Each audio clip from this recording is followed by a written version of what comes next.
今日要同大家講一單美國好大單嘅 AI 同版權官司，主角就係 Meta，即係 Facebook 母公司啦。話說 Meta 最近打贏咗一場 AI 版權訴訟，但係當中其實都有啲伏位，唔係表面睇咁簡單。事源2023年，有13位作家，包括搞笑藝人 Sarah Silverman 同記者 TA Nehisi Coates 聯同幾個作者告 Meta 話佢哋無經過同意就攞咗人哋嘅書去訓練佢哋啲 AI 模型，話 Meta 侵權。大家都知啦，依家 AI 發展咁快，用作家、藝術家作品訓練 AI 喺美國都排住隊審理緊，唔止一單。今次個案，法官 Chhabria 最終判 Meta 冇違法。點解呢？法官話原告即係啲作家冇足夠證據證明 Meta 咁樣用佢哋啲書，對佢哋嘅市場造成實質損害。佢仲話美國版權法嘅公平使用原則 （fair use） 好着重市場傷害，即係要睇被告有冇影響原著嘅市場，例如會唔會令原書賣少咗、唔值錢咗。如果冇證據證明有實際損失，咁法庭就冇理由唔判 Meta 贏。你可能會問，咁係咪以後 AI 公司就可以任攞人哋啲作品嚟訓練 AI？法官今次都講得好清楚，呢個判決只係針對呢單案嘅特殊情況，唔代表所有情況都冇問題。佢話如果有證據證明 AI 訓練真係影響到原作者利益，或者有明顯侵權， AI 公司都一樣要俾錢買版權，唔可以亂嚟。同一個星期，另一位美國法官判 Anthropic 用版權作品訓練 AI 都合法，不過兩位法官着重嘅理據唔同。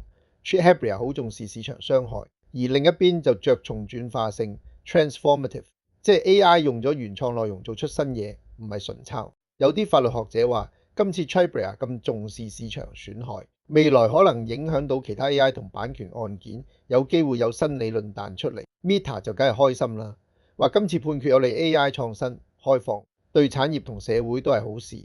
作家協會同原告律師就唔收貨，話 Meta 攞咗咁多未經授權嘅作品，唔應該冇事，仲強調今次判決範圍只影響13個作家，其他受影響嘅作者都可以再告。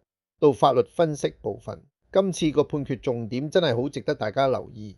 喺版權法角度，美國法例講到明公平使用，要睇幾個因素，包括用咗人哋啲嘢係咪有轉化性 transformative， 即係新用途，唔係原本用法，仲有會唔會傷害原作者利益。今次原告啲作家冇提供足夠證據話 AI 令佢哋損失收入，所以 Meta 先贏。下次如果有人攞住市場數據證明 AI 令原著賣少咗或者搶咗生意，判決可能會唔同。至於生成式 AI 發展有咩影響呢？短線嚟講， AI 公司即時鬆晒綁，可以繼續用網上開放資料，甚至未經授權內容訓練 AI， 加快技術進步同創新。但長遠嚟講，法官今次判決都留咗條尾，話將來如果 AI 真係影響到原作者利益， AI 公司都可能要買版權，唔係永遠唔使理。對作者同出版界嚟講，今次判決其實都係個警號，法院承認如果證明有市場傷害 market harm， AI 公司要尊重版權同支付合理費用。未來作者團體可以主動收集數據再打官司，保護自己權益。出版界甚至可以同 AI 平台合作，搵新收入模式，好似收內容使用費咁。至於 AI 發展會唔會因為呢啲官司慢咗？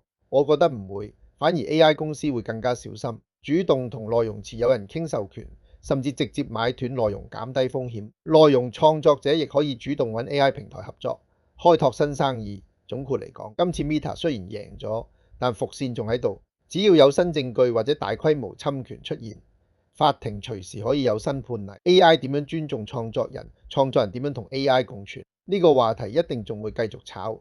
多謝大家收聽，下次再同大家拆解最 hit 嘅科技新聞，一齊諗下 AI 世界未來點行。下次見啦。